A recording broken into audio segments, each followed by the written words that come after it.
From Hollywood, it's time now for... Johnny Dollar. Earl Poorman here. Poorman?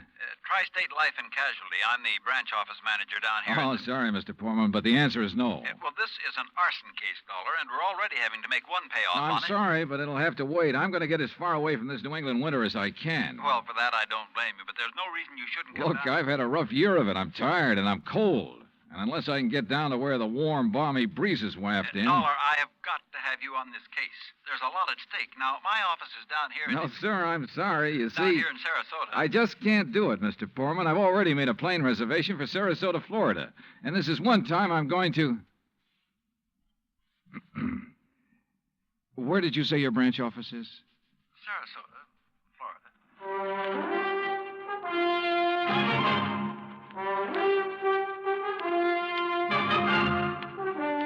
Bob Bailey in the exciting adventures of the man with the action-packed expense account. America's fabulous freelance insurance investigator. Yours truly, Johnny Dollar.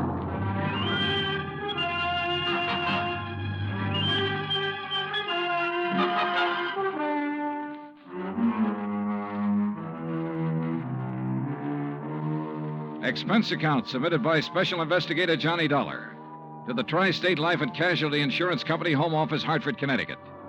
Following is an account of expenses incurred during my investigation of the burning car matter. Expense account item 1, which I thought I was going to have to absorb myself. $129, transportation and incidentals to Sarasota, Florida. It was nearly 5 p.m. when I got there, so instead of checking into a hotel, I taxied, that's item 2, $1 even. I taxied to Earl Poorman's office in the Conroy building. He turned out to be a tall, lanky, easygoing fellow with clear blue eyes and a ready smile.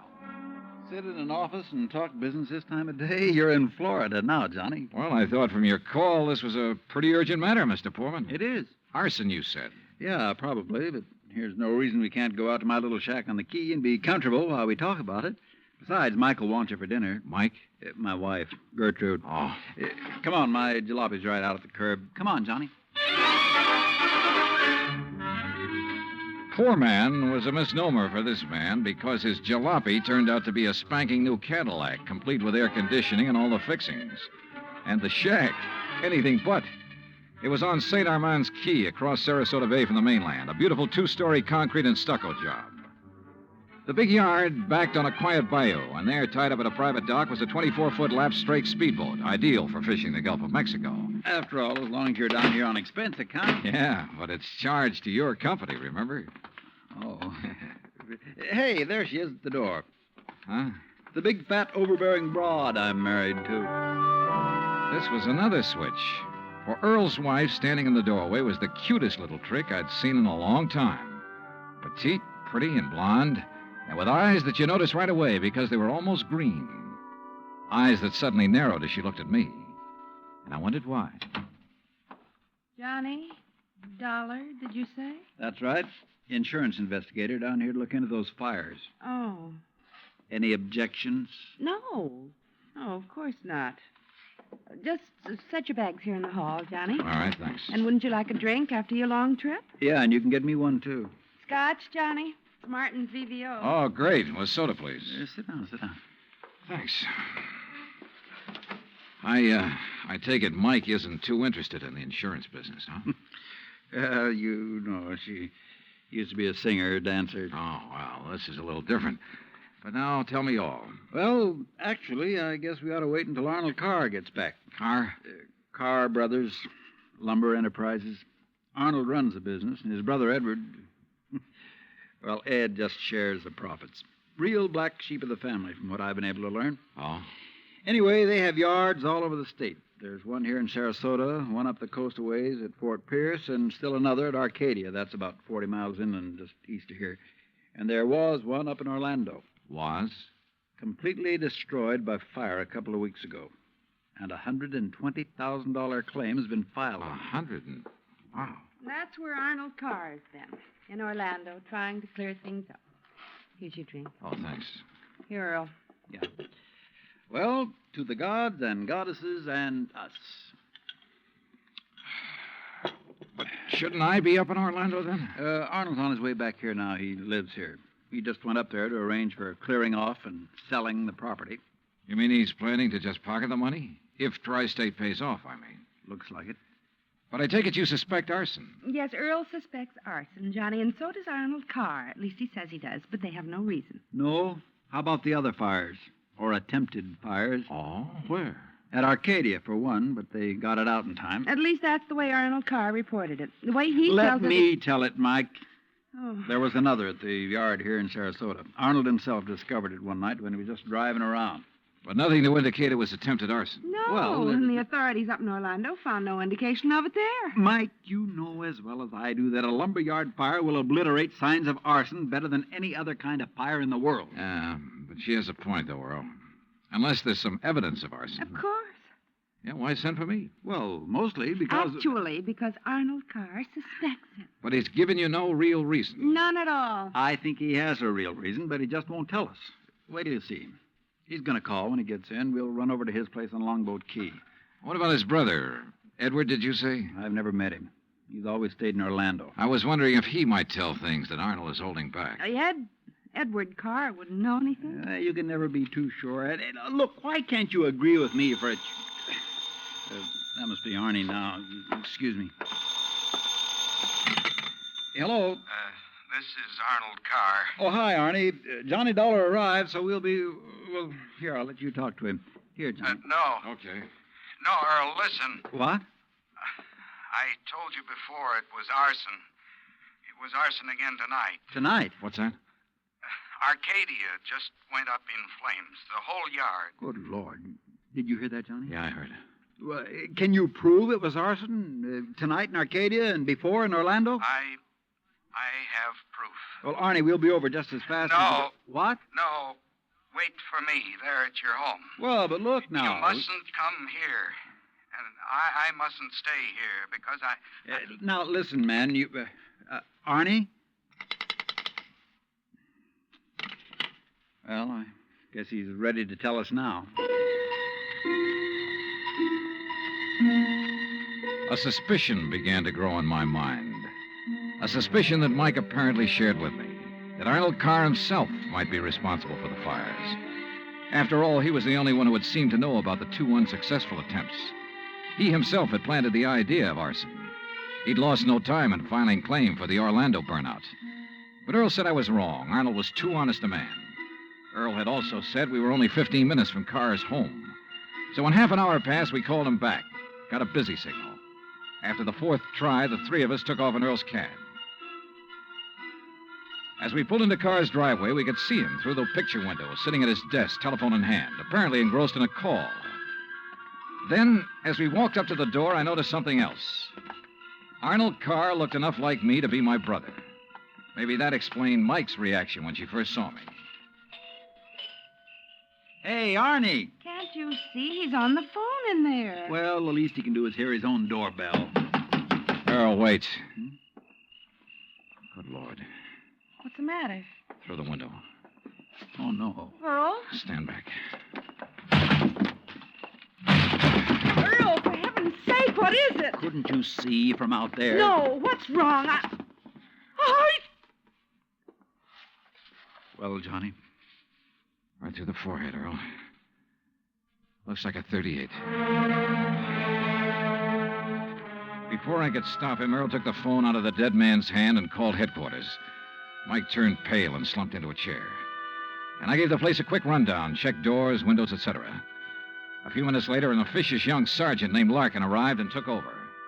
38 caliber straight through the middle of the forehead. Were all three of you here when it happened? Mr. Foreman, Mrs. Foreman, and who are you? The answer to your first question, Sergeant, no, none of us was here. And this is Johnny Dollar, insurance investigator. Hiya. You insurance guys work pretty fast. You related to Mr. Carr? No, why? Look a little like him. Who busted in the front door? The killer? I did. When we drove up, we saw Mr. Carr sitting there at his desk. We rang the doorbell and knocked, but... And when he didn't move, you took things in your own hands and busted in, huh? That's right. You haven't moved anything, have you? No. Except I took the phone out of his hand to call you. Dollar, if you're any kind of investigator, you should have known better than let him touch anything. Now, let's see. The shot must have come from somewhere near this window by the fire. Ah, sure, here we are. Bullet hole right through the pane. Bullet was fired from outside. You're sure, Sergeant? Sure, I'm sure. Look for yourself. You call yourself an investigator? Hey, Cummings, Woolway, check the area around that window beside the chimney out there for footprints. Maybe an empty cartridge case. Now, you folks get out of here so I can call Doc Hanley over and get on with my investigation. And no, Dollar, I don't need any of your help. Well, thank you, Sergeant. Your job is fires, not... Hey, where did Mrs. Poorman go? Out to the car. Why? Who told her she could leave? Who told her she had to sit here looking at a corpse? All right, Dollar, all right. Just be sure the three of you stick around town in case I decide to question you further. Oh, of course, Sergeant. Yeah.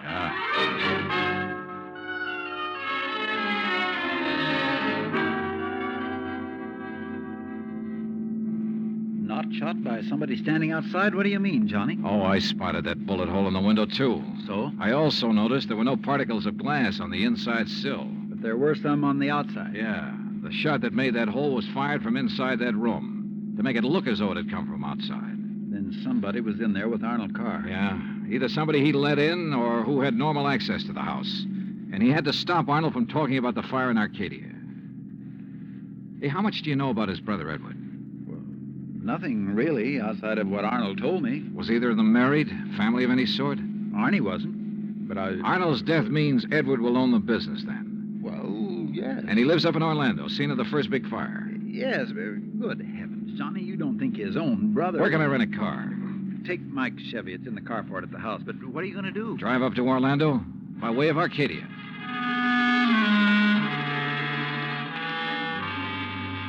When I got to Arcadia, only a few people were standing around the remains of the fire. One hose company was still working on it, and a couple of police were poking about in the embers. Walking toward it, I almost stumbled over a little old man sitting alone in the darkness beside a palm tree, hunched over, his head in his hands, sobbing. He didn't even look up when I stopped beside him. It's like losing part of my own life, it is. You lost someone in the fire, sir? No, son. Only part of my life. I helped build up that yard. Me and Mr. Arnie. Arnold Carr. All along, he's been worried about it. And last week, when him and me smelled smoke and come over here and put out the barrel of trash that was smoldering, he knew. Knew what? That somebody was trying to burn him out? That's why he stopped by tonight on his way home. That's why we drove over here, him and me. And I brought my gun just in case. Yeah. Well, we got here too late. It was already blazing. And when he seen the automobile pulling away... What auto? Yes, Frank, he said to me. I knowed he was the one trying to burn me out, he said. Who, old-timer? Who do you mean? He didn't say. Then he called the fire department. And That car that pulled away, what was it? just a auto, big white Buick. But he tied it in with whoever set the fire. All he said was, I knowed he was the one. Do you know who it was he meant? Well, he told me even if I did know, I should never tell. Even the police. Well, who do you think it was? Break my word to Mr. Arnie? Never, son. All right, look, old man, I'm sorry to have to tell you this. Mr. Arnie's dead. What? But he can't be. He was... You. Huh? Maybe you thought in the darkness I wouldn't know you. But I do know you. Oh, now, just a minute, If old-timer. Mr. Arnie's dead, it's because you killed him. What? Just like you set the No, fires. no, I'm not who you And think I I'll am. kill you. That's what I'll do. Put down that gun. I'll kill you.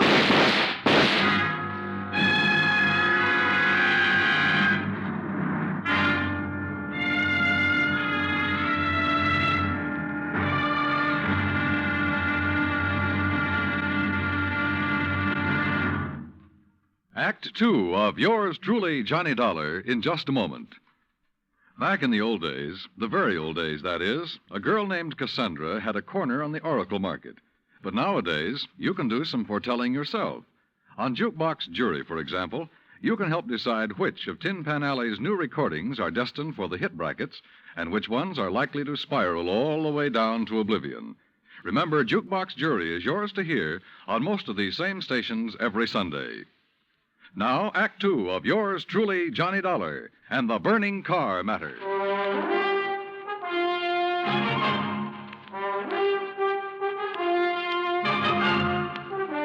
Expense account, item 3, $5.15, gas for the borrowed Chevy to keep me going to Orlando. Either the old man's eyesight was bad or he was just a lousy shot. Either way, it was okay by me. I hated to slap him down, but there was no point hanging around Arcadia trying to explain things to the local authorities. So after making sure I hadn't really hurt him, I appropriated his gun and took off fast. He'd thought I was someone else. Even I had noticed a family-type resemblance to myself in Arnold Carr. Sergeant Larkin had asked me if I was related to him. And now the old man at the fire had apparently thought I was the one who... Oh, well, I'm afraid I made the rest of the trip to Orlando in somewhat less than legal time. And at police headquarters, I barged into the office of Lieutenant Cal Hudson without bothering to be announced. So early in the morning? Sit down while I finish up a report, Mr. Carr. Thanks. I was trying to reach you, but we got no answer to the phone at your house. Well, that's very interesting, Lieutenant. I'm afraid I have the painful duty of notifying you that your brother Arnold down in Sarasota last night... Why did you say very interesting, Mr. Carr? Or had you already learned... Well, I'll be doggone. Yeah.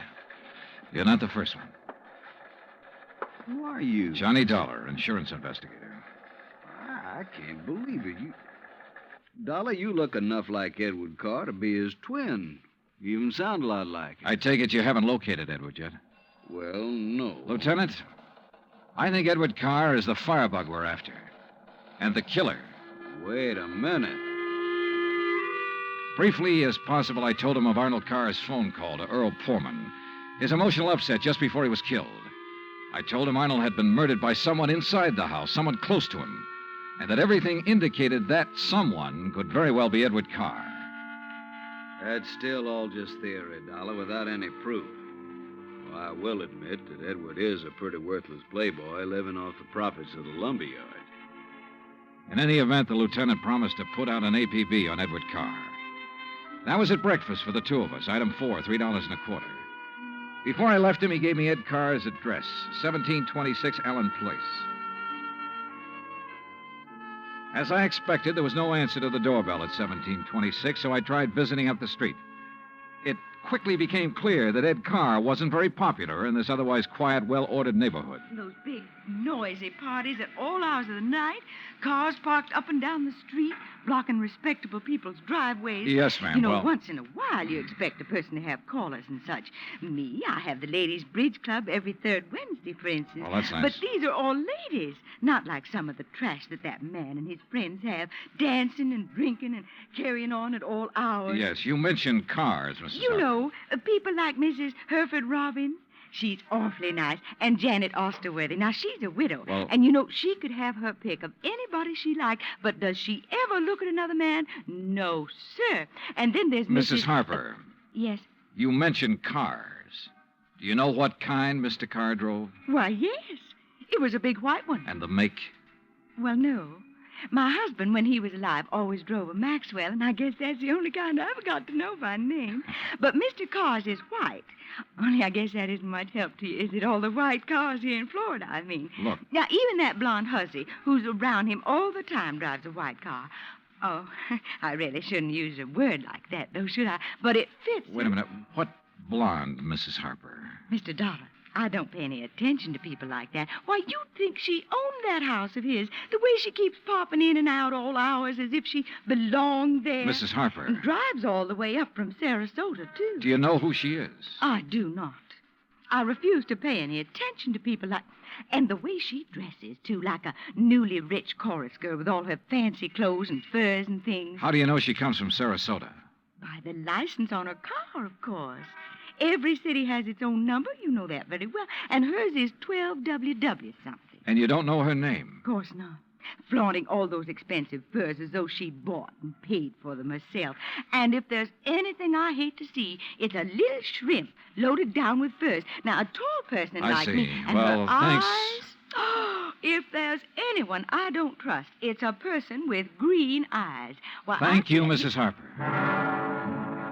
Her description of Carr's girlfriend stopped me in my tracks. That description could fit Mike Poorman to the letter. Petite, blonde, green eyes, and she came from Sarasota.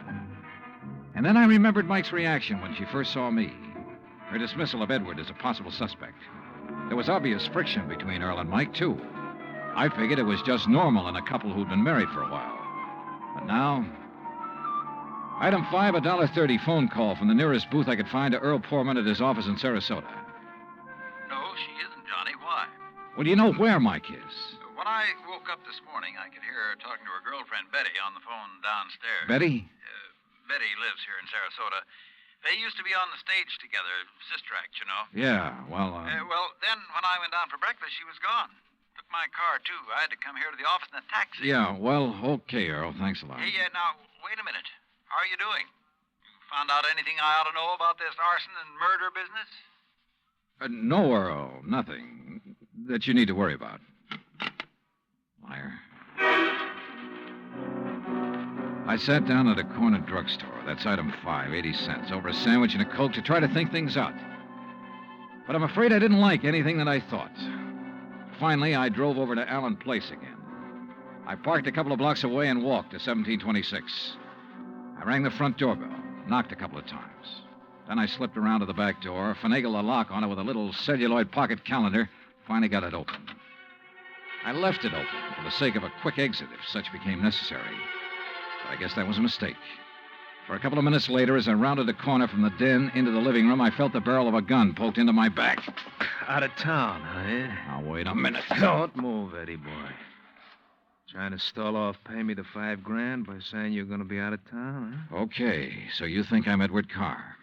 You kidding? Don't you know what happens when somebody tries to stall me? This.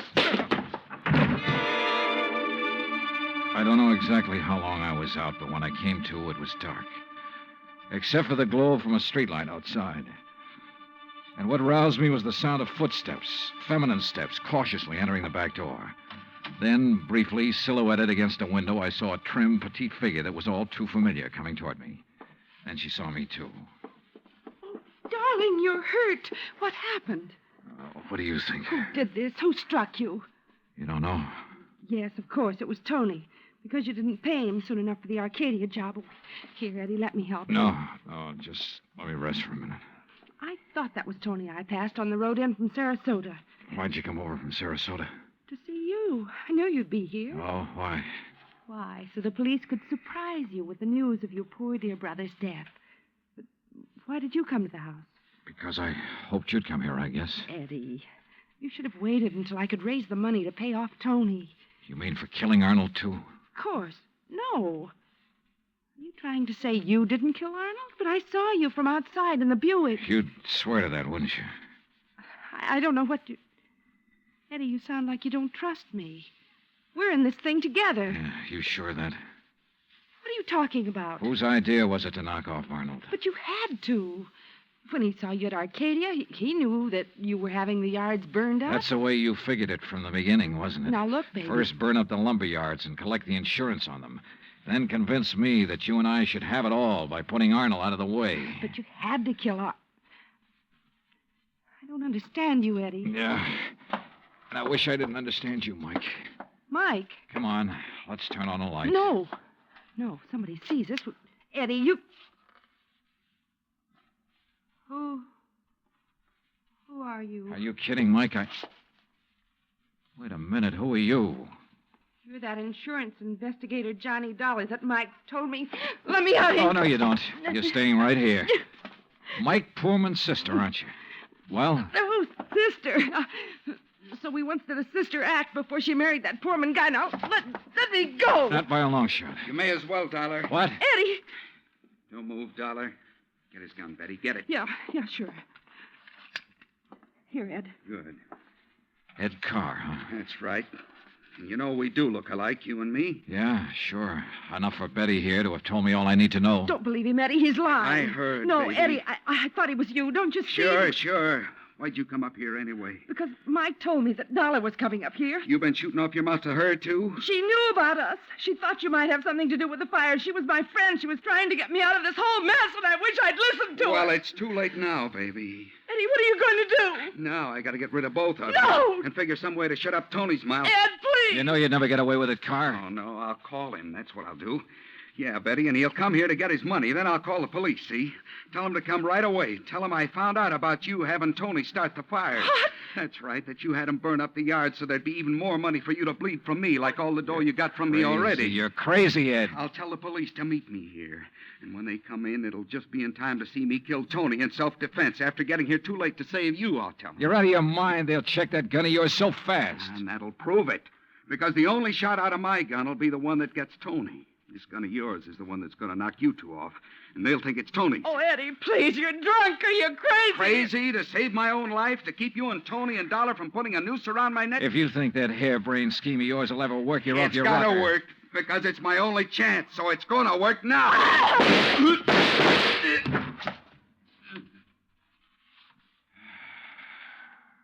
Thanks, Lieutenant. I'm afraid I was too late to save her, Johnny. Mm-hmm. Yeah. But Eddie Carr lived to face a jury. What brought you here, anyhow? I did, Johnny. Mike, stay there.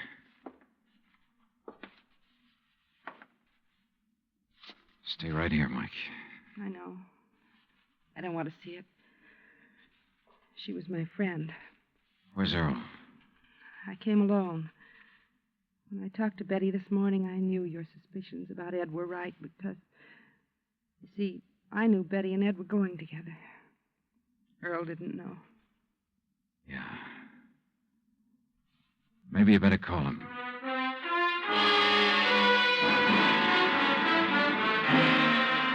Expense account item 6, $9.80, gas and incidentals for the drive for the two of us back to Sarasota. Remarks? Betty, of course, has already paid for her part in the deal, and I guess it's pretty obvious what'll happen to Ed Carr and Tony Ricardo. The insurance money in the Carr estates will be distributed according to Florida law. Further remarks? The apparent friction between Earl and Mike was only part of a normal married life. They're a pretty nice pair. Oh, and I thoroughly enjoyed 3 days of fishing in the Gulf, thanks to Earl. Expense account total, including all the incidentals I could think of, $385.26. Yours truly, Johnny Dollar.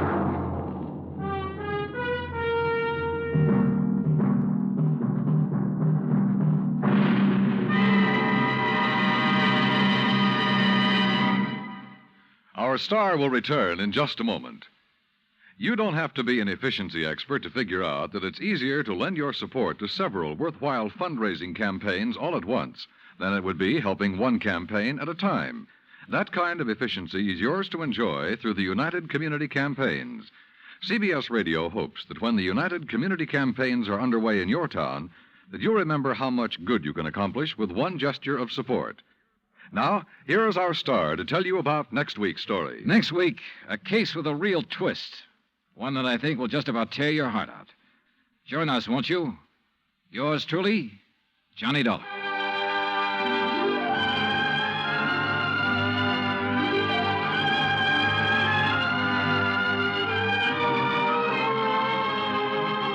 Yours truly, Johnny Dollar, starring Bob Bailey, originates in Hollywood. It is produced and directed by Jack Johnstone, who also wrote tonight's story. Heard in our cast were Virginia Gregg, Harley Bear, Victor Perrin, Bob Bruce, Harry Bartell, Vivi Janis, Tony Barrett, and Junius Matthews. Musical supervision is by Amerigo Marino. Be sure to join us next week, same time and station, for another exciting story of yours truly, Johnny Dollar. Dan Cubberly speaking.